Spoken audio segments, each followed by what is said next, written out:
அண்ணா திராவிட முன்னேற்ற கழகம் மாற்று திமுகவுக்கு எதில் மாற்று?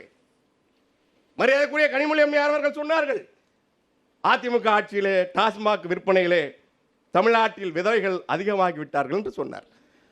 அப்போ திராவிட முன்னேற்ற கழகம் ஆட்சியில் இருக்கின்ற பொழுது டாஸ்மாகில் விற்கப்படுவதெல்லாம் தேவபானமாக இருக்கிறதா? அது உயிரை குடிக்கவில்லையா? அது குடிக்கவில்லையா? தமிழனை உழைக்க முடியாதவனாக குடி நோயாளியாக மாற்றியது இந்த 60 ஆண்டு காலமாக இவர்கள் செய்த ஆட்சி, இந்த 2 கட்சியின் ஆட்சி. தூய சக்தி என்று சொல்கிறார் தம்பி கூட குறிப்பிட்டார். ஒரு செய்தியாளரின் அலறல் இன்னும் நம் காதுகளில் ஒலிக்கிறது. ஒரு செய்தியாளரின் அலறல். செய்தியாளர்களுக்கே பாதுகாப்பில்லை, ஊடகவியலாளர்களுக்கு பாதுகாப்பில்லை. இந்த ஆட்சியில் அரசு கல்லூரியிலே ஒரு பெண் பாலிய வன்புணர்வுக்கு செய்யப்படுகிறாள். மத்திய தொழில்நுட்ப கல்லூரியிலே பீகார் குடும்பத்தை சேர்ந்தவர்கள் கொல்லப்பட்டார்கள். குடும்பமே சேர்ந்து பாலிய வன்புணர்வு செய்யப்பட்டார் அந்த பெண். அந்த நிலையில் தன்னுடைய கட்சியின் 3ஆம் ஆண்டு தொடக்க விழாவில் ஒரு கட்சியின் தலைமை திரைப்படத்துறையிலிருந்து வந்தார். அவர் சிறந்த நடனம் ஆட தெரிந்தவர். ஆனால் இந்த நாட்டில் என் மக்கள் அலறி கொண்டிருக்கிறார்களே, உன்னால் எப்படி நடனம் ஆட முடிகிறது? அப்ப அரசியல் என்றால் நீங்கள் என்ன புரிந்து கொண்டிருக்கிறீர்கள்?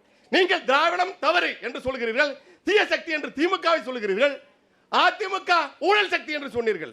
அங்கே 9 முறை சட்டமன்ற உறுப்பினராக இருந்த, போக்குவரத்து துறை அமைச்சராக இருந்த, வனத்துறை அமைச்சராக வாச்சாத்தி மக்களுக்கு வில்லனாக இருந்த செங்கோ இட்டையன் எப்படி உங்களுக்கு தூய சக்தியான?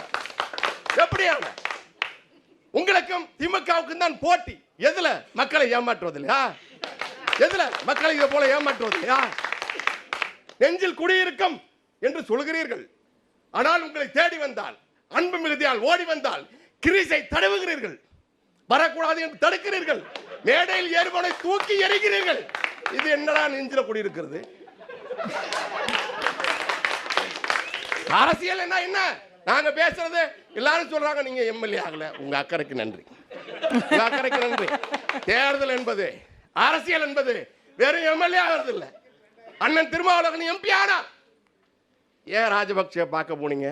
அதுக்கு முன்னாடி வரைக்கும் இனப்படுகொலை என்று சொன்னீர்கள் அண்ணா. 2009 வரை நாங்களும் உங்களோடு திடலில் இருந்தவண்ணா. ஆனால் அடுத்த வாரமே போய் தீவு திடலில் அன்னை சோனியா காந்தி என்று சொன்னீர்கள் அண்ணா.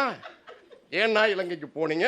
அவர் கொடுத்த பரிசு பொருளை வாங்கினீங்கன்னு கேட்டா, நான் நாடாளுமன்ற உறுப்பினர், எனக்கு வேறு வழி இல்லை, இந்திய அரசு சொல்கிறது, இதுதான் எம்பி, இதுதான் எம்எல்ஏ. இது எதுக்கு? அரசியலை நீங்க தவறா கற்பித்திருக்க மக்களுக்கு. அதிமுக பாஜக கூட கூட்டணி வெளிப்படையா வச்சிருக்கு, திமுக மறைமுகமா வச்சிருக்கு. தம்பி சொன்னது போல வெள்ளை குடையின் விற்பனை அதிகரித்தது.